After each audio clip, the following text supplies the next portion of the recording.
السلام علیکم ورحمۃ اللہ وبرکاتہ۔ سورہ البقرہ آیت 65۔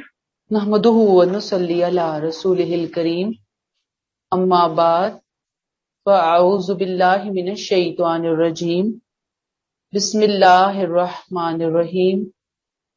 رب اشرح لی صدری ویسر لی امری واحلل عقدۃ من لسانی یفقہوا قولی رب زدنی علما۔ ارشاد باری تعالیٰ ہے، وَلَقَدْ عَلِمْتُمُ الَّذِينَ اعْتَدَوْا مِنْكُمْ فِي السَّبْتِ فَقُلْنَا لَهُمْ كُونُوا قِرَدَةً خَاسِئِينَ۔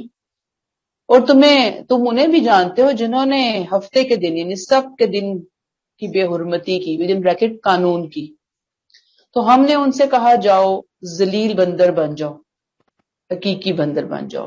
اب یہ کیا واقعہ ہے؟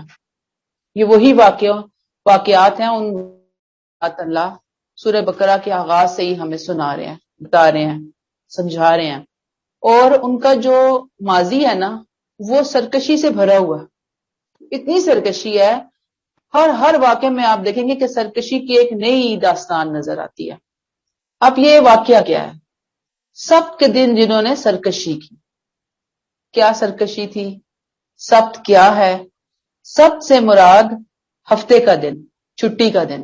جیسے اللہ تعالیٰ نے ہمارے لیے جمعہ مقرر کیا نا عبادت کے لیے، اللہ نے تمام انسانیت کے لیے، تمام انبیاء کرام کی امتوں کے لیے فرائیڈے جمعہ ہی مقرر کیا تھا، لیکن ہر ایک نے اپنی اپنی منمانی کر کے دن بدل دیے۔ یہود نے ہفتہ مقرر کر لیا، عیسائی جو ہیں انہوں نے اتوار رکھ لی۔ تو اللہ تعالیٰ نے کہا اچھا جو بھی تم نے بدل لیا، جو بھی کر لیا، اب تم اس پہ قائم رہو۔ اب اللہ تعالیٰ نے کیا کہا کہ یہ جو دن ہے نا اس کو تم نے کیا کرنا ہے؟ عبادت کے لیے خاص کر دینا۔ اب دیکھیں ہم جمعے کو کیا کرتے ہیں، بہت ہوا تو 2 گھنٹے مردوں کے لگتے ہیں جمعہ پڑھنا، تیاری، جانا آنا، ٹھیک۔ ان کے لیے کیا تھا؟ صبح سے لے کر رات تک بالکل کوئی کام کاج نہیں کریں گے، مکمل طور پر یہ لوگ کیا کریں گے؟ عبادت، بس۔ ایون اتنی پابندی تھی کہ یہ چراغ نہیں جلا سکتے تھے، جیسے ہم کہیں نا لائٹ آن کرنا، چراغ نہیں جلا سکتے تھے، کوئی چیز نہ کھا سکتے تھے نہ پکا سکتے تھے، ٹوٹل روزہ ہی تھا ان کا، کاموں کا بھی روزہ، کھانے پینے کا بھی روزہ۔ اور یہ اپنے ملازمین سے بھی کوئی کام نہیں لے سکتے تھے، خادموں سے بھی منع تھا ان کو کام لینا۔ سیر، شکار، گھروں میں آگ جلانا، لونڈی غلاموں سے خدمت، سب کچھ اللہ نے ممنوع قرار دے دیا۔ اب ان لوگوں کا جو پیشہ، جن کی یہ بات ہو رہی ہے نا بنی اسرائیل کے جس گروپ کی، یہ ماہی گیر تھے پیشے کے اعتبار سے۔ اب انہوں نے ہفتے والے دن کوئی کام نہیں کرنا ہوتا تھا، باقی دنوں میں یہ سارا دن جال ڈال کے بیٹھے رہتے سمندر میں، ایک بھی مچھلی نہ پکڑائی دیتی ان کو۔ اور ہفتے والے دن جس دن چھٹی ہوتی کام کاج کی، ممانعت تھی، اس دن خوب مچھلیاں اپنا آپ دکھاتی اچھل کے سامنے آتی، امتحان بن رہا تھا نا، ٹیسٹ ہو رہا تھا۔ اب یہ مچھلیوں کو دیکھ کے سارا دن خوب ٹینشن میں آتے کہ یہ کیا، ہفتے والے دن پابندی ہے، ہفتے والے دن ہی مچھلیاں آتی ہیں، باقی دنوں میں تو مچھلیاں جو ہیں وہ نظر ہی نہیں آتی، کیا کریں۔ انہوں نے اپنے آپ کو جو ہے نا وہ بہت زیادہ یعنی کیا کیا کہ ایک طرح سے نا ہیلے پہ ڈالا، ایک غلط راستے کے اوپر انہوں نے اپنے آپ کو ڈالا۔ انہوں نے کیا کیا کہ کچھ کھڈے کھود لیے، یعنی کہ دریا سمندر کے ساتھ جو ساحل ہوتا ہے وہاں گڑھے کھود لیے، بڑے بڑے پھٹے رکھ لیے، سنا۔ پھر ہفتے والے دن جب مچھلیاں خوب آتی تو یہ پھٹے اٹھا دیتے، پانی کے ساتھ جو مچھلیاں اندر آ جاتی اور یہ پھٹے رکھ دیتے، سارا دن تسلی میں رہتے۔ سنڈے کو آ کے صبح یہ مچھلیاں وہاں سے نکال لیتے، شکار کر لیتے جال چھال ڈال کے، اور پھر کہتے کہ دیکھو ہم نے تو کوئی حرمت پامال نہیں کی ہفتے کی، ہم نے تو کچھ ہفتے کو نہیں کیا۔ گویا انہوں نے اس دن کی پابندیوں سے اپنے آپ کو آزاد کرنے کے لیے شرعی ہیلا گھڑا، ہیلا، بہانہ۔ اللہ کی شریعت کا مذاق اڑایا. چونکہ یہ لوگ تفصیلات سے واقف تھے بنی اسرائیل، لہٰذا اللہ نے اس کی ڈیٹیل نہیں بتائی، بس یہ بتا دیا کہ انہوں نے جب یہ کیا اپنی طرف سے انہوں نے بڑی سمارٹنس دکھائی، اندر سے انہوں نے قانون کا مذاق اڑایا. اللہ کہتے ہیں وَلَقَدْ عَلِمْتُمُ الَّذِينَ، اللہ بھی جان گیا اور تمہیں بھی معلوم ہوگا ان میں سے کس نے تم میں سے ہفتے کے دن زیادتی کی تھی. اللہ کو بھی پتہ ہے اور تمہیں بھی بتا دیا، اللہ نے دکھا دیا تمہیں. تو ہوا کیا؟ بطور سزا فَقُلْنَا لَهُمْ كُونُوا قِرَدَةً خَاسِئِينَ، ہم نے انہیں کہا کہ ذلیل حقیقی بندر بن جاؤ. یعنی اللہ نے بطور سزا ان کی شکلیں مسخ کر دی. ان کی عقل انسانوں جیسی تھی لیکن ان کی شکل بندروں جیسی تھی. بندر کو حقیقت میں بالکل بندر کو ذہن میں لائیں، کیسا ہوتا ہے؟ جسم پر پورے سر سے لے کر پاؤں تک بال ہی بال ہوتے ہیں، آنکھ چھوٹی ہوتی ہے، ہاتھوں کی شیپ کیسی ہوتی ہے، چال کیسی ہوتی ہے. اللہ کہتے ہیں کہ ہم نے ان کو بندر بنا دیا، اصلی والی.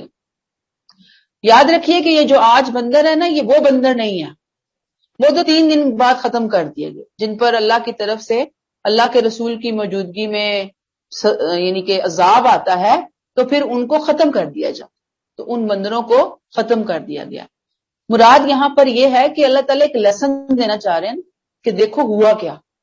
انہوں نے دین کو بگاڑا، شارٹ کٹ نکالا، چور دروازہ جسے آپ کہیں گے. یاد رکھیے کہ بظاہر انہوں نے اصل حکم کی خلاف ورزی نہیں کی، لیکن اس حکم کی جو روح تھی، منشا تھی کہ بھئی اس دن صرف عبادت کے لیے تمہیں اپنے آپ کو پابند کرنا ہے، انہوں نے اس کو بیچ میں سے نکال دیا، اپنی طرف سے سمارٹنس کا اظہار کیا. اللہ نے بھی ان کو پھر سزا دے دی. پھر آپ دیکھیے کہ یہ جو سزا ملی، کہا جاتا ہے کہ 3 گروپس بن گئے تھے. ایک جنہوں نے اس قانون کو توڑا علل اعلان، اس طرح سے ہیلے نکالے. دوسرا وہ جنہوں نے یہ سب کیا نہیں لیکن دل سے ان کے ساتھ ہی تھے، ان کی ساری فیور ان کو حاصل تھی. تیسرے وہ جو ان سے بالکل الگ ہو گئے، انہوں نے کہا نا بھائی تو ہم نہیں تمہارے ساتھ، ہم کسی تمہارے کام میں شامل نہیں ہوتے. یہاں تک آتا ہے روایتوں میں کہ انہوں نے اپنے اور ان کے درمیان دیوار کھینچ لی اور علیحدگی اختیار کر لی. اور پھر جب اللہ نے ان کو سزا دی، بندر بنے، تو پھر انہوں نے ساتھ والوں نے ایک دن صبح وہ اٹھے، انہوں نے کہا ساتھ سے آوازیں نہیں آ رہی، تو جب انہوں نے چیک کیا تو دیکھا کہ وہاں پہ سب بندر ہیں. اور اس طرح کے بندر کہ وہ سب، میں نے کہا نا عقل و شعور تو پوری تھی، تو وہ ان کے پاس آتے تھے، روتے تھے ان کے ساتھ لگ لگ کے، ان کے پاؤں سے چمٹ چمٹ کے. لیکن کیا ہو سکتا تھا؟ انہوں نے خود اپنے لیے یہ سزا منتخب کی، پسند کی. اللہ نے ان کو ختم کر دیا. اگلی آیت بھی ساتھ ہی لے لیا، آیت 66 فَجَعَلْنَاهَا نَقَالًا لِمَا بَيْنَ يَدَيْهَا وَمَا خَلْفَهَا وَمَوْعِظَةً لِلْمُتَّقِينَ.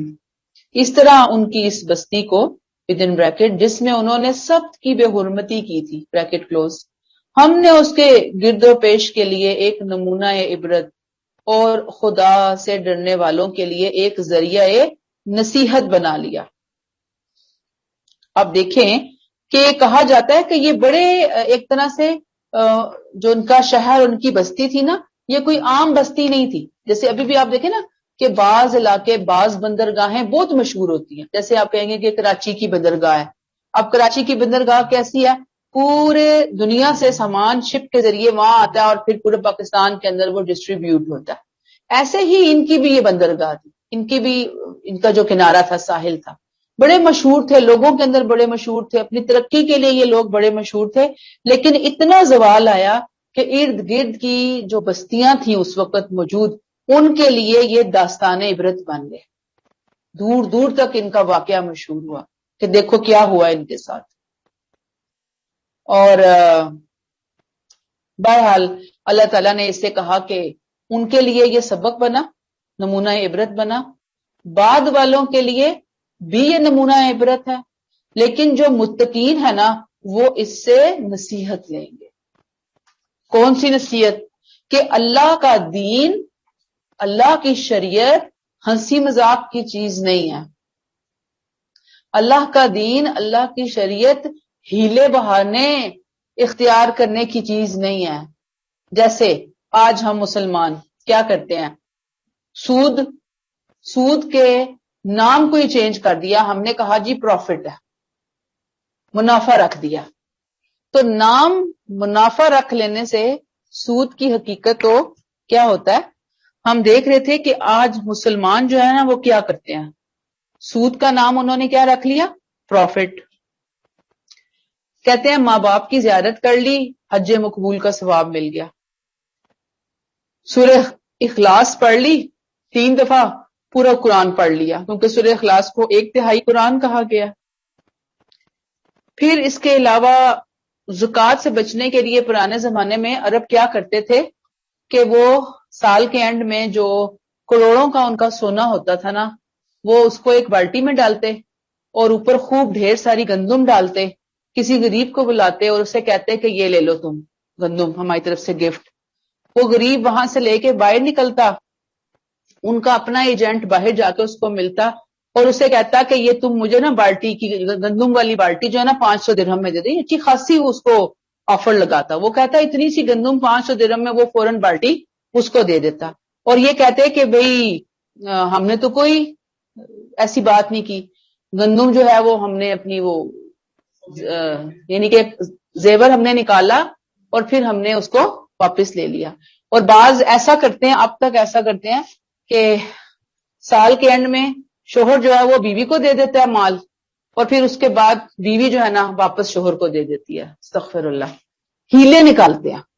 تو یہ جو ہیلا نکالنا ہے نا، یہ اللہ تعالیٰ کو سخت ناپسند ہے.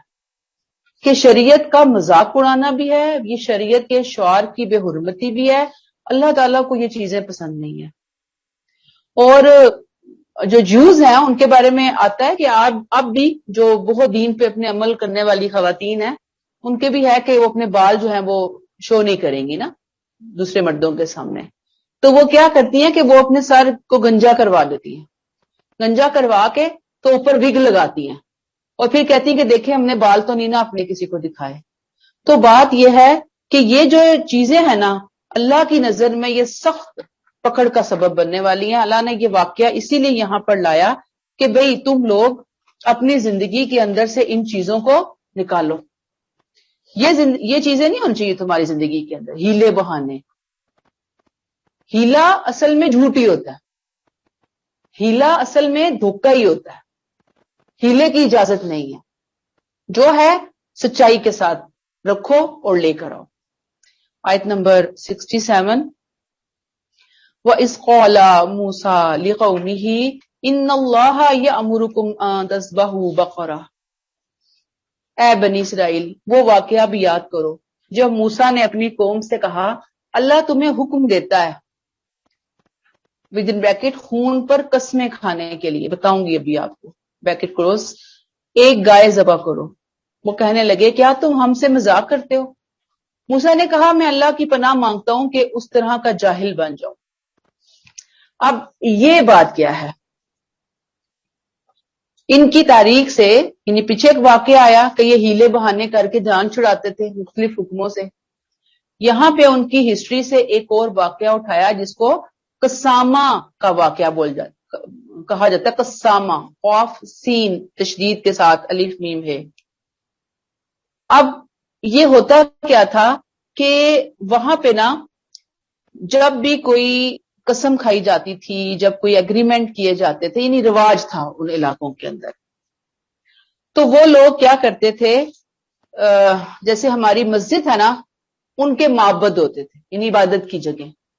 یہ وہاں پر کھڑے ہوتے آ کر، جیسے اب ہم میں سے بھی کوئی لوگ ہیں ہاں مسجد چلتے ہیں، یہ قسم کھاتے ہیں، آؤ فلاں کام کرتے ہیں.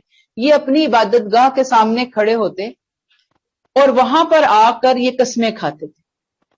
اس کی وجہ یہ ہوتی تھی کہ آپس میں یہ جھوٹ وغیرہ نہ بولیں، منافقت نہ ہو، جو بات ہے، جو ایگریمنٹ ہے، جو کمٹمنٹ ہے، وہ صحیح طریقے سے نبھائی جا سکے. اور بعض دفعہ جانور قربان کیا جاتا تھا وہاں پر، اور جانور کا خون قسم کھانے والوں پر چھڑکا جاتا تھا اور پھر ان سے قسم لی جاتی تھی. اس کی وجہ یہ ہوتی تھی کہ نفسیاتی طور پر ماحول کو تقدس کا رنگ دیا جائے، لوگوں کے ذہنوں میں ہو کہ بھئی میں نے تو اللہ کے گھر کے سامنے کھڑے ہو کے قسم کھائی ہے، اب تو میں اپنی قسم کا کچھ خیال رکھوں، پاس رکھوں. یعنی یہ طریقہ کار تھا وہاں پر قسم کھانے کا، ایگریمنٹ کرنے کا. اب بنی اسرائیل کا یہ جو واقعہ آیا، اس میں ہوا کیا کہ وہاں پر ایک شخص قتل ہو گیا، ایک گروپ کا، قبیلے تھے نا، پتہ 12 قبیلے، ان میں سے ایک کا بندہ قتل ہو گیا.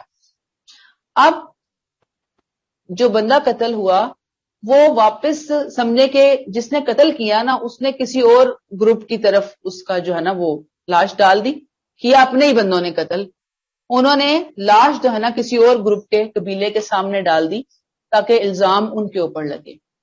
اب جو قاتل ہیں ان کا سراغ نہیں مل رہا تھا، کوئی بھی ماننے کے لیے تیار نہیں تھا، آپس میں ایک دوسرے کو الزام دینا شروع ہو گئے تھے یہ. تو اب اللہ تعالیٰ نے کیا کہا کہ بھئی گائے ذبح کرو، گائے کی قربانی کرو اور اس کے اوپر قسم کھاؤ کہ بھئی یہ کام ہم نے نہیں کیا. ٹھیک ہے. اب یہ پورا واقعہ آیا، وَإِذْ قَالَ مُوسَىٰ لِقَوْمِهِ إِنَّ اللَّهَ يَأْمُرُكُمْ أَن تَذْبَحُوا بَقَرَةً. اللہ نے کہا، وہ وقت بھی یاد کرو جب موسیٰ نے اپنی قوم سے کہا کہ اللہ تمہیں حکم دیتا ہے کہ ایک گائے ذبح کرو. اب چونکہ وہ یہ چاہتے ہی نہیں تھے کہ قاتل کا سراغ ملے، ٹال مٹول کر رہے تھے نا. قالوا اتتخذون ہزوا، انہوں نے کیا کہا کہ اے موسیٰ کیا تو ہم سے مذاق کر رہا ہے؟ کس چیز میں مذاق کر رہا ہے؟ گائے کا حکم دیا. قال اعوذ باللہ ان اکون من الجاہلین. موسیٰ علیہ السلام نے کہا میں اللہ کی پناہ مانگتا ہوں کہ میں اس طرح کا جاہل بن جاؤں، یعنی میں مذاق کر کے جاہلوں میں شامل ہوں. میں کون ہوں؟ اللہ کا رسول، اللہ کا نبی، اللہ کا پیغام تم تک پہنچا رہا ہوں، میں تم سے مذاق کیوں کروں گا؟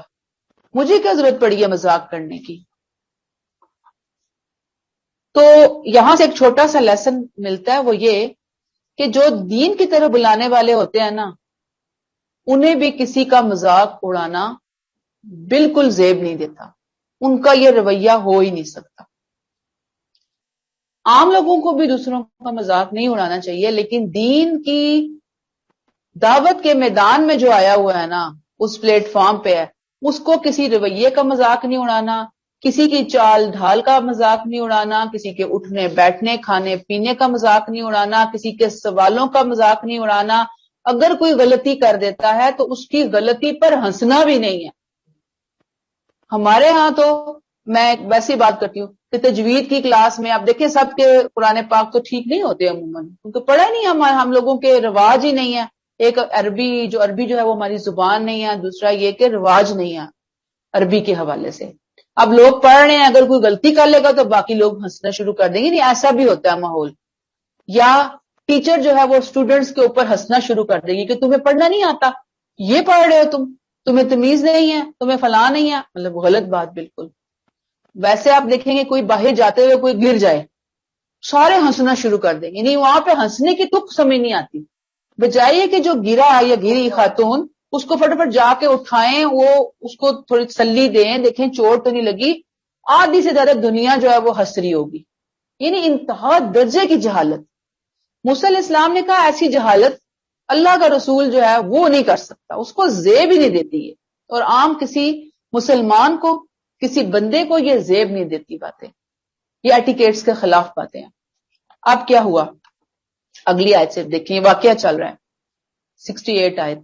قالوا ادع لنا ربك يبين لنا ما هي قال انه يقول انها بقرة لا فارض ولا بكر عوان بين ذلك فافعلوا ما تؤمرون. اللہ نے کہا کہ بھئی موسیٰ ان سے کہو کہ یہ گائے ذبح کریں. آگے سے کہنے لگے مذاق کر رہے ہو، یہ تم کیوں مذاق کرے؟ نہیں، فضول قسم کی بحث شروع کر دی. کرنا نہیں چاہتے تھے نا، ان کے مزاج کا فساد ہے وہ اللہ تعالیٰ یہاں پر لے کر آ رہے ہیں. اللہ تعالیٰ اب چونکہ ان کی ذہنیت سے واقف تھے تو اب اللہ تعالیٰ نے ساتھ ہی کہہ دیا. یہاں پر انہوں نے کہا اللہ تعالیٰ اے موسیٰ اپنے رب سے دعا کرو کہ بھی وہ کلیئر کرے، ہمیں نہیں سمجھ آئی کس قسم کی گائے لیں ہم؟ موسیٰ نے کہا کہ اللہ تو یہ بتا رہا ہے کہ نہ وہ بوڑھی ہے، نہ بوڑھی ہو نہ بچیا، انہا بقرۃ لا فارض ولا بکر، نہ بوڑھی ہو نہ بچیا، یعنی کہ نہ بچی ہو نہ بوڑھیا ہو، بوڑھی گائے نہیں ہونی چاہیے، بلکہ کیا ہو، اوان بین ذالک، ان کے درمیانی عمر کی ہو۔ ففعلوا ما تؤمرون، ففعلوا، کرو میں جو تمہیں حکم دیا جا رہا ہے، کر گزرو، گائے اٹھاؤ، کوئی بھی مناسب ایج کی گائے لو، قربانی کرو، معاملے کو ختم کرو۔ لیکن نہ جی، یہ ماننے والی تو مخلوق ہی نہیں تھی کہ مان کے دیں، بے چون چرا کیسے یہ مانتے؟ ان کی تو پالیسی ہمیشہ سے ہی ٹال مٹول والی رہی تھی، تو انہوں نے کہا کہ نہیں۔ آیت نمبر 69، قالوا ادع لنا ربک یبین لنا ما لونها، کہنے لگے اپنے رب سے پوچھو، اسے دعا مانگو، وہ بتائے ہمیں، ہم پہ واضح کرے، ما لونها، اس گائے کا رنگ کیسا ہو۔ دیکھیں آپ خود اپنے لیے بال کی کھال اتار کے مشکلیں پیدا کر رہے ہیں۔ اللہ نے سمپل کہا گائے لو، ذبح کرو، ختم، پھر عمر پوچھنا شروع ہو گئے، اب رنگ کے اوپر آ کے اڑ گئے ہیں، کیونکہ دل میں یہ تھا کہ کسی طریقے سے یہ حکم ٹال لی جائے، نہ کرنا پڑے ہمیں، نہیں۔ قال انه یقول انها بقرۃ صفراء، اللہ نے کہا کہ اللہ فرماتا ہے، موسیٰ نے کہا اللہ فرماتا ہے کہ وہ ایسی سنہری ہو، فاقع لونها تسر الناظرین، سنہری اور خوش رنگ ہو کہ دیکھنے والوں کا جی خوش ہو جائے، ایسی گائے چاہیے۔ اب سوچیں کہ ذبح میں رنگ کا کیا تعلق، ذبح میں ایج کا کیا تعلق؟ لیکن نہیں، وہ انہوں نے کرنا ہی کرنا ہے، دین کو مشکل بنانا ہی بنانا ہے۔ اللہ نے اتنی رخصتیں دی ہوئی ہیں، انہوں نے اس رخصت سے فائدہ اٹھانا نہیں، انہوں نے اپنے لیے مصیبتیں ہی کھڑی کر دی ہیں۔ تو بہرحال یہاں کہا کہ گائے کا رنگ ایسا لیا جائے، سنہری خوش رنگین، گولڈن کلر کی گائے، کیونکہ گولڈن کلر کی گائے جو ہوتی ہے نا، وہ بہت دلوں کو، آنکھوں کو اچھی لگ رہی ہوتی ہے، خوبصورت لگ رہی ہوتی ہے۔ جب اللہ سے پوچھا جائے گا تو ظاہری بات ہے پھر وہ تو یہ نہیں کہ بیسٹ لو، بیسٹ کلر اٹھاؤ، انہوں نے یہ کہا۔ فاقیون، سنہری رنگ، جو شوخ برائٹ سنہری گولڈن کلر، اس کے لیے یہ فاقیون کا لفظ جو ہے اللہ تعالیٰ لے کر ہے۔ بس یہ جو مشکلیں ہیں نا، پیچیاں بچیاں، بال کی کھال، یہ پسندیدہ نہیں ہے دین کے اندر۔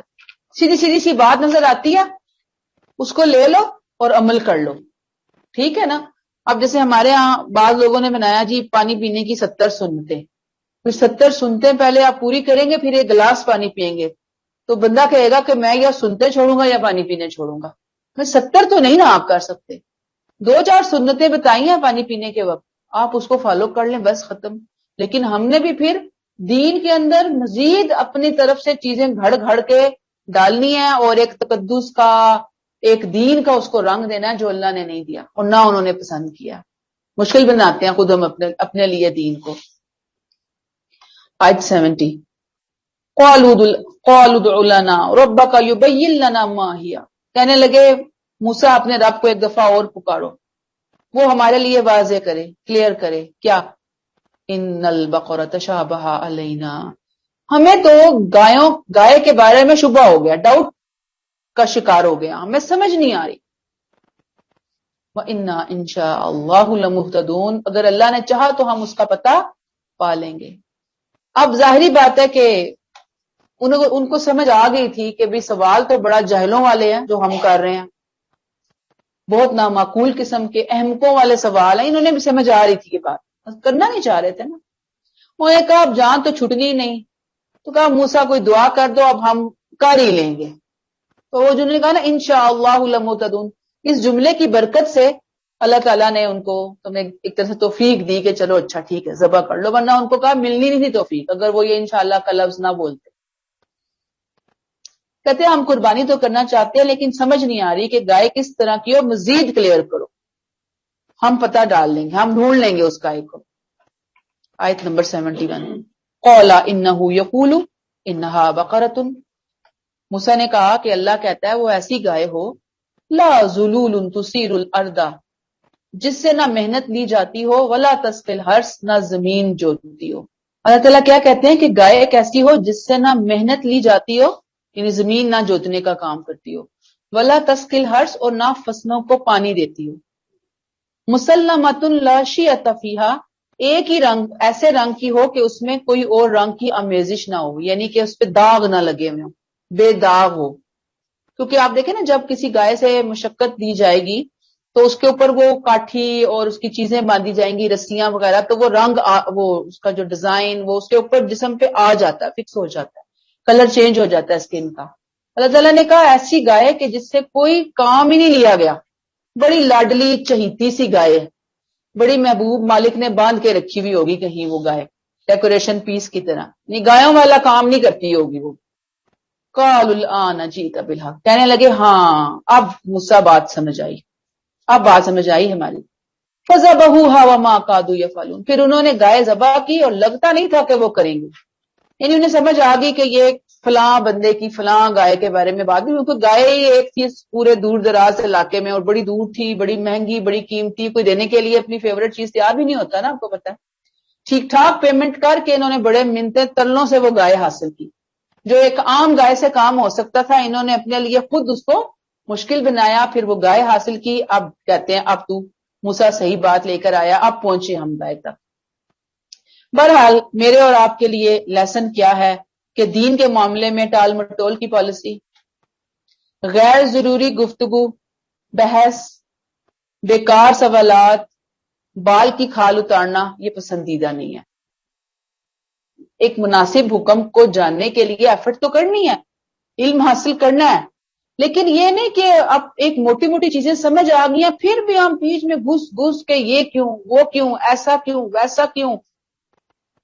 اصل چیز میرے اور آپ کے سیکھنے کے لیے نا قرآن ہے، یہ سلیبس بک ہے، اس کو جانیں، اس میں غور و فکر کریں، اس میں دیکھیں میرے اور آپ کے عملی پہلو کے اعتبار سے کیا گائیڈ لائن ہے، اس کو مجھے کیسے سمجھنا ہے، سیکھنا، اپنے عمل کا حصہ کیسے بنانا ہے. پھر جس کو بہت شوق ہو، وہ چند ایک ہی ہوتے ہیں جن کو اللہ نے اتنا ٹیلنٹ دیا ہوا ہوتا ہے کہ وہ جائیں اور آگے بڑھ کے وہ اس کی علمی بحثوں کے اندر جائیں، علم کے اعتبار سے چیزوں کو سیکھیں. ٹھیک، اس کے بعد شریعت کے جو احکامات ہیں نا اس میں اللہ نے تھوڑی فلیکسیبلٹی رکھی ہے. نماز کو ہی دیکھ لیں کہ جب ہم نماز پڑھتے ہیں تو ہاتھ کہاں باندھنے ہیں، ہاتھ کہاں تک اٹھانے ہیں، مختلف قسم کی فقہ ہے ہمارے سامنے، کوئی کس انداز سے کرتا ہے، کوئی کس، آپ کو جو سمجھ آ رہا ہے، آپ کی دماغ میں آ رہی ہے، آپ اس کو فالو کر لیں، کافی ہے آپ کے لیے.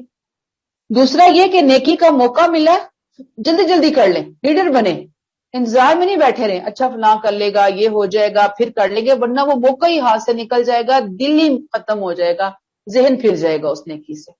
پھر بیکار کی چیزیں، بیکار کے سوالات، اس نے یہ کہا، فلاں نے یہ کہا، یہ کیوں ہوا، اچھا فلاں ایسے کرتی ہے، یہ اس طرح کی چیزیں جو ہوتی ہیں نا یہ ہمارا ٹائم بہت زیادہ ویسٹ کر دیتی ہیں.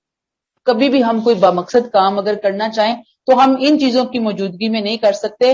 یاد رکھیے کہ جن کی زندگی میں کچھ مقاصد ہوتے ہیں وہ اس طرح کے کاموں سے بہت دور رہتے ہیں، ان کی زندگی میں ٹائم ہی نہیں ہوتا. جو بات ہے اس کو کر لو، اللہ اللہ خیر سلام. آیت نمبر 72، وَإِذْ قَتَلْتُمْ نَفْسًا فَادَّارَأْتُمْ فِيهَا وَاللَّهُ مُخْرِجٌ مَا كُنْتُمْ تَكْتُمُونَ. اے بنی اسرائیل وہ واقعہ بھی یاد رکھو جب تم نے ایک شخص کو قتل کیا. اب یہ وہی جو پیچھے ہم نے واقعہ جہاں سے شروع کیا نا، پہلے اللہ نے درمیان سے بات کو اٹھایا، یہ قرآن کا خاص انداز ہے. اب آئے اللہ تعالیٰ یہاں پر کہ وہ قتل ہوا تھا، تم ایک دوسرے کے اوپر الزام لگا رہے تھے جھوٹی قسمیں کھا کر کے، چنانچہ اللہ نے فیصلہ کر دیا کہ جو کچھ تم چھپا رہے ہو اللہ اس کو کھول کر رکھے گا. اگلی آیت بھی لے لیجئے 73، فَقُلْ نَضْرِبُوهُ بِبَعْضِهَا كَذَلِكَ يُحْيِي اللَّهُ الْمَوْتَى وَيُرِيكُمْ آيَاتِهِ لَعَلَّكُمْ تَعْقِلُونَ. چنانچہ ہم نے حکم دیا کہ مقتول کی لاش کو اسی ودن بریکٹ ذبح شدہ گائے کا بریکٹ کلوز ایک ٹکڑا مار دو. اب واقعہ نہیں اللہ نے بتایا کیونکہ واقعات سے وہ واقف تھے، ودن بریکٹ ہے کہ اس سے وہ مردہ اتنی دیر کے لیے زندہ ہوا کہ اس نے اپنے قاتل کا نام بتایا بریکٹ کلوز. اللہ اسی طرح مردوں کو زندہ کرے گا، وہ تمہیں اپنی نشانیاں دکھاتا ہے تاکہ تم سمجھ سے کام دو. اب ہوا کیا کہ انہوں نے مر مر کے گائے ذبح کی، پھر اللہ نے کہا کہ اب اس کا جو ہے ایک پیس کاٹو، پیس کاٹ کے مقتول کو لگاؤ. مقتول اٹھا، اٹھنے کے بعد جیسے کہ اٹھ کے کہتا ہے نا کہ یہ، اس نے اشارہ کر دیا اور ساتھ ہی پھر وہ مر گیا اور قاتل کا نام پتہ چل گیا، سزا ملی قاتل کو. تو مراد یہ ہے کہ اللہ تعالیٰ کہتے ہیں واللہ مخرج ما کنتم تکتمون، جو آج دنیا میں تم چھپا رہے ہو نا اللہ کے لیے ہر چیز آسان ہے کہ وہ ہر چیز کو زبان دے دے، گویائی دے دے، وہ بولنا شروع کر دے، لیکن اللہ نے بہت مہربانی کی ہوئی ہے کہ ہمارے گناہوں، ہمارے جرائم کے اوپر پردے ڈالے ہوئے ہیں۔ وہ چاہے تو سب کچھ سامنے لے آئے، لیکن وہ قیامت کے دن لائے گا۔ اس واقعے سے اللہ نے کھول کر بتا دیا۔ اب اللہ تعالیٰ نے یہاں پہ انہیں اصل میں آخرت کی یاد دہانی کے لیے بھی ایک معجزہ دکھایا۔ معجزہ تھا نا کہ آخرت میں بھی اللہ تمہیں زندہ کرے گا، اٹھائے گا، قیامت آ کر رہے گی۔ اگر ایسے معجزے دیکھنے کے بعد بھی تم تقویٰ کی زندگی پر نہیں آتے، اطاعت نہیں کرتے، تو تمہارے لیے بڑا خسارہ ہے۔ عقل سے کام لو۔ لیکن اصل بات یہی ہے کہ انہیں کوئی خوف خدا نہیں ہوا، یہ جھوٹ بھی بولتے رہے، شریعت کا مذاق بھی اڑاتے رہے۔ تو اللہ تعالیٰ اس طرح کے رویے سے محفوظ رکھے۔ اور دوسرا یہ کہ یہ گائے کو اصل میں ذبح نہیں نہ کرنا چاہ رہے تھے، کیونکہ یہ عزت دیتے تھے گائے کو۔ پیچھے بچڑے کو معبود بھی بنایا تھا نا انہوں نے کہا خیال تھا کہ گائے ذبح کی تو کوئی ہم پہ مصیبت آ جائے گی۔ اللہ نے اس گائے کے ذبح سے ہی آئی ہوئی مصیبت کو ٹالا، جو اتنی بڑی مصیبت، فساد مچ گیا تھا آپس میں قبیلوں کے اندر، بہت بڑا فساد تھا، اللہ نے اس کو ٹال دیا، سمجھ آ گئی، ان کے حق میں بہتر ہو گیا۔ بہرحال یہ مردے کا اس طرح سے زندہ ہونا، پھر حضرت عیسیٰ علیہ السلام بھی لوگوں کو زندہ کرتے تھے اللہ کے حکم سے، یاد ہے نا ہمیں بنی اسرائیل کے 70 لوگوں کا زندہ ہونے کا بعد بھی ہم نے پڑھی۔ تو یہ سب ایکسیپشنل کیسز ہیں، عموماً نہیں ایسے ہوتے۔ یہ ہسٹری میں اللہ نے 2-4 واقعات ایسے کر کے دکھائے ہیں ہمارے ایمان کو بہتر بنانے کے لیے۔ ٹھیک ہے، آیت نمبر 74، ثم قست قلوبكم من بعد ذلك فهي كالحجارة او اشد قسوة وان من الحجارة لما يتفجر منه الانهار۔ تم یہی کرتے رہے، تمہاری زندگی، تمہارا لائف سٹائل، تمہارا رویہ ہے بنی اسرائیل کبھی بھی چینج نہ ہوا۔ پیچھے سے آیت اس کے ساتھ جوڑنے کے لیے اس کو بریکٹ میں کر لیں، اس کے بعد تمہارے دل پتھر کی طرح سخت ہو گئے، بلکہ اس سے بھی زیادہ سخت، کیونکہ پتھروں میں بھی ایسے ہوتے ہیں جن سے نہریں پھوٹ نکلتی ہیں، ایسے پتھر بھی ہوتے ہیں جو پھٹ جاتے ہیں اور ان میں سے پانی بہہ نکلتا ہے، ایسے پتھر بھی ہوتے ہیں جو اللہ کے خوف سے لرز کر گر پڑتے ہیں، گویا سجدہ کریں۔ حقیقت یہ ہے کہ تم یہی کرتے ہو اے بنی اسرائیل، بریکٹ کلوز، جو کچھ تم کرتے رہے ہو اللہ اس سے بے خبر نہیں ہے۔ یعنی دین کے معاملے میں وہ کیا کر رہے ہیں؟ ہیلے بازیاں، کٹ حجتی، رٹائی۔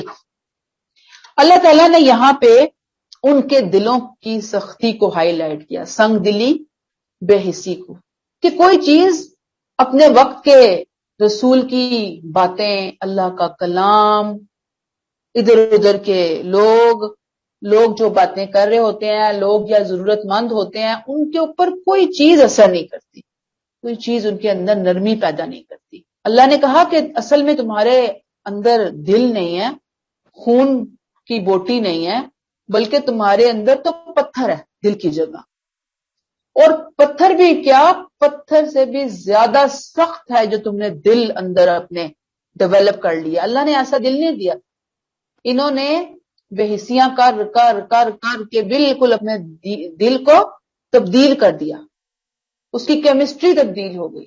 کیوں؟ اس لیے کہ اللہ نے یہاں پہ مثال دی کہ 3 طرح کے پتھر تو ہوتے ہیں، ایک وہ ہوتے ہیں جن سے نہریں پھوٹ پڑتی ہیں اور لوگ، مخلوقات، چرند پرند درند سب اس سے فائدہ اٹھاتے ہیں اس پانی سے۔ کچھ وہ ہیں جو پھٹ پڑتے ہیں، پانی بہ نکلتا ہے، جیسے موسیٰ علیہ السلام کا عصا چٹان سے چشمے نکل پڑے۔ کچھ وہ ہیں اور کچھ بھی نہ وہ کر سکیں، لوگوں کو کوئی فائدہ نہ دے سکیں، لیکن وہ کیا کرتے ہیں؟ گرتے ہیں، اللہ کا خوف ہوتا ہے ان پتھروں کے اندر۔ اوئے تم تو پتھروں سے بھی گئے گزرا دل رکھنے والے لوگ ہو، تم پہ تو اثر ہی نہیں ہوتا کسی بات کا۔ وَمَا اللَّهُ بِغَافِلٍ عَمَّا تَعْمَلُونَ، اللہ اس سے غافل نہیں ہے جو تم عمل کرتے ہو۔ تو یہاں پہ جو میرے اور آپ کے سیکھنے کے لیے اس میں لیسن ہے وہ کیا ہے کہ جب اللہ کی طرف سے مختلف دروازے کھولے جاتے ہیں نا ہدایت کی، لیکن جب بندے اس کی طرف توجہ نہیں دیتے، انبیاء آتے ہیں، معجزات دکھاتے ہیں، 2 طرح کے لوگ ہوتے ہیں، یا مان لیتے ہیں، جب وہ مان لیتے ہیں تو بس پھر ان کے دنیا میں ہی وارے نیارے ہو جاتے ہیں، کامیاب ہو جاتے ہیں، یا پھر وہ نہیں مانتے. جو نہیں مانتے، وہ توجہ نہیں دیتے، تو آہستہ آہستہ وہ ان کے جو دل کے اندر جذب کرنے کی صلاحیت ہے، لینے کی صلاحیت ہے، وہ آہستہ آہستہ ختم ہوتی چلی جاتی ہے، بے حسی آتی چلی جاتی ہے. حق پسندی کی صلاحیت کمزور ہو جاتی ہے، ہدایت کو اگنور کر لیتے ہیں. یہ انسان کی بہت بڑی ٹریجڈی ہے کہ وہ اپنی فطرت کو بگاڑ لیتا ہے، مس کر لیتا ہے. اللہ تعالیٰ نے کہا کہ تمہارے دل تو پتھروں سے بھی گئے گزرے، دیکھو پتھر کتنے زبردست ہیں کہ وہ بھی ان کے اندر بھی کچھ نہ کچھ فائدے کی چیز ہوتی ہے، آسانی کی چیز ہوتی ہے، نرمی کی چیز ہوتی ہے. لیکن اخلاقی بگاڑ نے تمہیں اتنا ختم کر دیا، تباہ کر دیا کہ تمہارے اندر سے بالکل انسانیت نام کی کوئی چیز نہیں رہی، نکل چکی ہے. یہاں تک کلیئر ہو گیا. اب اللہ تعالیٰ تمہارے کرتوتوں سے واقف ہے، اپنے تقدس کی داستانیں اس کو نہ سناؤ، اس کو پتا ہے کہ تمہارے اندر کیا ہے، تمہارے دل اور تمہارے دماغ کے اندر کیا بھوسا بھرا ہوا ہے، اس کو پتا ہے. اب یہاں سے میں نے آپ کو کہا نا کہ ہم کچھ لیسن لے رہے ہیں نا. ایک لیسن میں نے ابھی آپ کو بتایا کہ جب ہم موقعوں کی قدر نہیں کرتے، جب ہم ہدایت کی قدر نہیں کرتے، جب ہم اللہ کے کلام کی قدر نہیں کرتے، تو پھر اللہ بھی کہتے ہیں فَلَمَّا زَاغُوا أَزَاغَ اللَّهُ قُلُوبَهُمْ. جب وہ پھرے، اللہ نے بھی کہا جاؤ، جا تو اپنی راہ لے، تو ہم اپنی راہ پہ چلتے ہیں. اللہ بھی نیکی اور ہدایت کا موقع اس سے چھین لیتا ہے. بندہ کہ اللہ کو چھوڑے گا، اللہ خود بندے کو پھر چھوڑ دیتا ہے. ایک ٹائم ایسا آتا ہے. لہذا قدر کرنے والے بنے. اگر ہم سے کوئی کمی کوتاہی ہو رہی ہے تو مانے، اللہ کے سامنے ایڈمٹ کریں، اللہ بہت کمیاں، بہت کوتاہیاں ہیں، چیزیں تو موجود ہیں، سب کچھ موجود ہے، مجھ سے ہو نہیں رہا، میں کر نہیں پا رہی، آپ میرا ہاتھ پکڑیے، اللہ مجھے معاف کر دیجئے، میری پکڑ نہ فرمائیے گا، مجھے محروم نہ کیجیے گا. ربنا لا تزغ قلوبنا بعد اذ ہدیتنا وہب لنا یا مقلب القلوب ثبت قلبی علی دینک. مسلسل پڑھتے رہے کہ اللہ محروم نہ کرنا، اس فلاں چیز سے، اس فلاں نعمت سے محروم نہ کرنا. ایک بات. دوسری بات یہ کہ دلوں کی سختی بہت سخت چیز ہوتی ہے. حدیث میں آتا ہے کہ اللہ کے ذکر کے بغیر زیادہ باتیں نہ کیا کرو. باتوں میں جو بات کرو زبان سے نکالو، ضروری نکالو، غیر ضروری نہیں. کیونکہ اللہ کے ذکر کے بغیر بہت زیادہ باتیں دلوں کی سختی کا سبب بن جاتی ہیں. دل سخت ہوتے چلے جاتے ہیں. جتنا بولتے جائیں گے نا ہم، ظاہر بات ہے بولنے میں پھر کیا ہوگا، کسی کا دل دکھے گا، کسی کے بارے میں بات کر کے جھوٹ بولیں گے، غیبت ہوگی، بہتان آئے گا. جتنی باتیں ہوں گی نا، وہاں پہ نیگیٹیوٹی آنے کے چانسز بڑھتے چلے جائیں گے، اور پھر انسان اللہ سے دور ہونا شروع ہو جاتا ہے. لہذا پسندیدہ کیا ہے کہ بھئی زیادہ بات ہو ضرورتاً، ورنہ خاموشی، اللہ کی یاد، اللہ کا ذکر، زبان سے کلمات استغفر اللہ، سبحان اللہ، الحمدللہ، درود شریف، کچھ بھی انسان جو ہے وہ کرتا رہے. تو اللہ ہمیں توفیق دے کہ ہم یہ کام کرنے والے بنیں. پھر ایک اور بات جو ہمیں دلوں کی سختی کے حوالے سے پتہ چلتی ہے، یاد رکھیے کہ بعض دنیا دار اتنے دلوں کے معاملے میں سخت نہیں ہوتے جتنے کہ دین والے سخت ہوتے ہیں. یہ آپ مشاہدہ کیجئے گا اس بات کا. تہجد بھی پڑھتے ہیں، روزے بھی رکھتے ہیں، نماز روزہ کر رہے ہوتے ہیں، حج عمرے ہو رہے ہوتے ہیں، لیکن دلوں میں لوگوں کے لیے نرمی نام کی کوئی چیز نہیں ہوتی. اتنی سختی ہوتی ہے کہ اللہ تعالیٰ معاف فرمائے. یاد رکھیے کہ دین صرف یہ چند ریچولز ادا کر لینے کا نام نہیں ہے. دین صرف تقریریں کر لینے کا نام نہیں ہے کہ آپ کہیں بیٹھیں اور تقریریں جھاڑ دیں. آپ دین اللہ کے بندوں کا خیال رکھنے کا نام بھی ہے، اور زیادہ نام ہے یہ. دین انسانوں کے ساتھ ہمدردی برتنے کا نام، دین انسانوں کے ساتھ محبت کرنے کا نام. انسانوں کی بات میں نے کی ہے، مسلمانوں کی نہیں کی. ہمارا دین تو جانوروں، کتے بلیوں کے ساتھ کہتا ہے ہمدردی برتو، بجائے یہ کہ ہم انسانوں کے ساتھ معاملہ کریں لیکن ہمارے ہاں دینداری کے اندر ایک روب، ایک جلال، ایک تنتنا اور ایک وہ خاص قسم کا گرج چمک اور عجیب و غریب قسم کے کمنٹس اور گالیاں اور عجیب و غریب قسم کے معاملات چل رہے ہوتے ہیں. اللہ تعالیٰ محفوظ کرے. نبی کریم نے کیا کہا کہ جس کے دل میں رحم نہیں اس پر بھی رحم نہیں کیا جاتا. پڑھ پڑھا کے بے حس نہیں ہونا، دوسروں کے درد سے انسان فارغ ہو جائے کہ فلاں تو ہیں ہی بہت برے لوگ، گناہ گار، دیکھو ہم کتنے نیک ہیں، قرآن کھولتے ہیں، قرآن پڑھتے ہیں، قرآن کلاسز میں جاتے ہیں، قرآن ترجمے سے ہم نے پڑھ لیا، اتنی ہم نمازیں پڑھتے ہیں، دیکھو فلاں کو تو توفیق ہی نہیں ہوتی، فلاں تو آتا ہی کوئی نہیں ہے، فلاں تو سنتا ہی کوئی نہیں. ہمیں کیا ضرورت ہے بھائی دوسروں کے بارے میں یہ کمنٹس دینے کی؟ ہم اپنی راہ چلیں، وہ اپنی راہ چلیں. ہاں بتانا سمجھانا ہلکا پھلکا وہ ہماری ذمہ داری ہے، وہ اچھے طریقے سے کیجیے. اس میں ایک کوٹیشن سناؤں گی عبداللہ بن مسعود رضی اللہ تعالیٰ عنہ کے حوالے سے کہ اپنے زمانے کے ایک شخص سے کہا کہ آج کل تو تم ایسے دور میں رہ رہے ہو جس میں بہت ایسے دور میں رہ رہے ہو. صحابہ کا دور ایسا تھا، اس میں دین کو سمجھنے والے بہت تھے. آج کل دور جو ہے نا، انہوں نے کہا کہ ایسا دور نہیں ہے، لیکن پرانا دور جو تھا دین کو سمجھنے والے بہت تھے، بولنے والے کم تھے. خطبے، تقریریں، لیکچر، درس نہیں ہوتے تھے، بہت زیادہ ضرورت ہی ہوتی تھی لوگوں کو. اب آپ دیکھیں کہ اتنے درس ہیں، یوٹیوب بھری پڑی ہے، سننے سنانے والے کوئی نہیں ہے، عمل کرنے والے تو اس سے بھی نیچے چلے گئے. اس وقت دینے والے بہت تھے، مانگنے والے کم تھے. اب مانگنے والے بہت ہیں، دینے والا کوئی نہیں ہے. وہ قرآن کی حدود کی حفاظت کرتے تھے. کہتے ہیں لوگوں ایک زمانہ ایسے آنے والا ہے کہ دین کی سمجھ والے بھی کم ہو جائیں گے، اور وہ آ چکا. دین کی تقریریں کرنے والے بہت ہوں گے، سمجھنے والے نہیں ہوں گے. مانگنے والے بہت ہوں گے، ہر ایک کو لینے کی طرف توجہ ہوگی، دینے کی توجہ نہیں ہوگی. وہ قرآن کے حرفوں کی بڑی حفاظت کریں گے، تجوید پر بہت توجہ ہوگی، یعنی میں آپ کو ایکسپلین کر رہی ہوں، مخارج پر بڑی توجہ ہوگی. لیکن قرآن کہتا کیا ہے، قرآن کے احکامات کیا ہیں، اس کی طرف ان کی کوئی توجہ نہیں ہوگی. تو بات پھر وہی آ جاتی ہے کہ دین پڑھ پڑھا کر اگر ہمارے اندر آسانی نہیں ہے، آسانی پیدا نہیں کر سکتے ہم لوگوں کے لیے، ہم لوگوں کی مشکلات دور نہیں کر سکتے، تو پھر معذرت کے ساتھ وہ دین پڑھنا پڑھانا کسی کام کا نہیں ہے.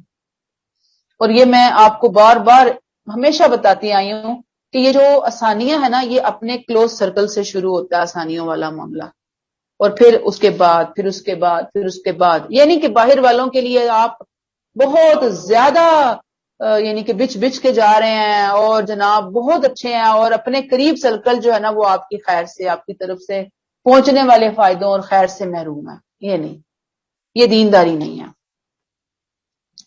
اچھا ہم سوچتے ہیں، غور کر رہے ہیں نا، نرم اگر کوئی شخص ہوگا تو کیسا ہوگا؟ مثلا دوسروں کی تکلیف پہ وہ کیا کرے گا؟ اس کی تکلیف کو سوچے گا نا کہ میں اس کی تکلیف کو دور کروں.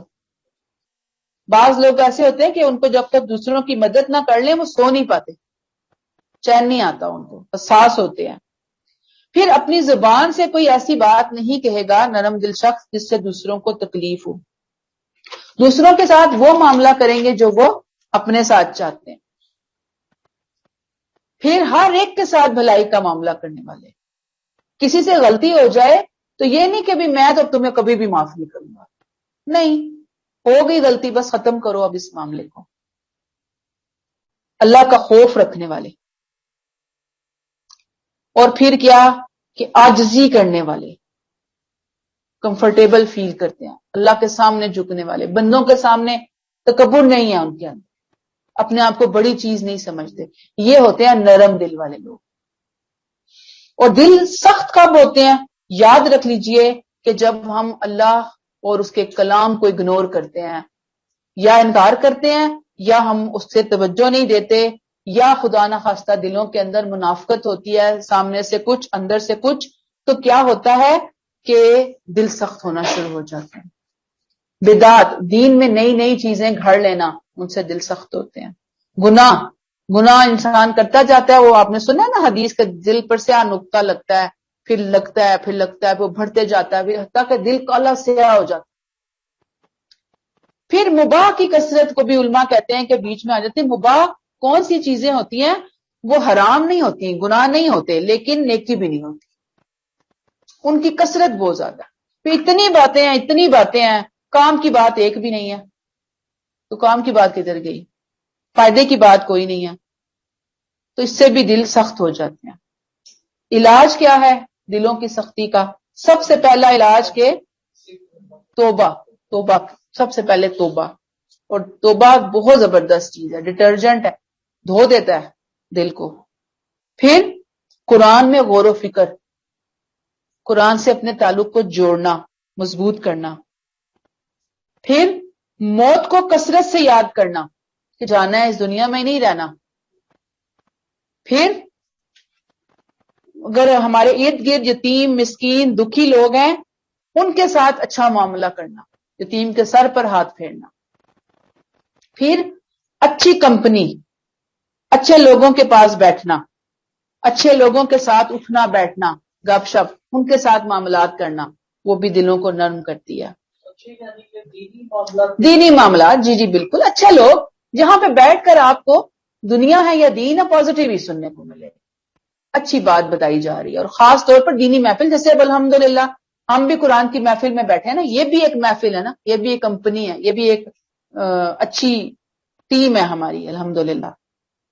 اچھا، پھر بعض اسکالرز کہتے ہیں کہ ہمیں ٹیسٹ کرنا چاہیے کہ کیا ہمارا دل سخت ہے یا نرم. خود ٹیسٹ کیجئے. 3 موقع ہیں، اپنے جائزہ لیں. اگر ان موقع پر دل لگے تو سمجھیں دل ہے، ورنہ دل نہیں ہے، پتھر ہے. مثلا جہاں پہ قرآن پڑھایا جا رہا ہو، قرآن سنتے سناتے وقت ہماری حالت کیا ہوتی ہے؟ سننے کو دل چاہتا ہے یا بھاگنے دوڑنے کو دل چاہتا ہے؟ الحمدللہ. پھر تنہائی کے جب لمحات ہوتے ہیں تو دل کدھر ہوتا ہے؟ اللہ سے باتیں کر رہے ہوتے ہیں یا پھر ادھر ادھر فلاں چیز سوچ لی، فلاں کر لی، فون پہ گپ شپ لگا لی، فلاں کر لی. اللہ سے ہونا چاہیے نا ہمارا کنیکشن. تیسرا کہ ذکر کی محفل ہے کوئی، تو وہاں پہ بھی ہمارا رویہ کیا ہے. تو یہ ٹیسٹ کی چیزیں ہیں جو ہمیں بتائی ہیں. اللہ تعالیٰ ہمیں توفیق عطا فرمائے اور دلوں کی سختی سے محفوظ رکھے، کیونکہ جو دل سخت ہو جائے نا تو بس پھر بندے کا بیڑا ہی غرق ہے. اللہ تعالیٰ محفوظ کرے. یہاں پہ ہم روک لیتے ہیں. سبحانک اللہم و بحمدک، نشہد ان لا الہ الا انت، نستغفرک و نتوب الیک. السلام علیکم ورحمۃ اللہ وبرکاتہ.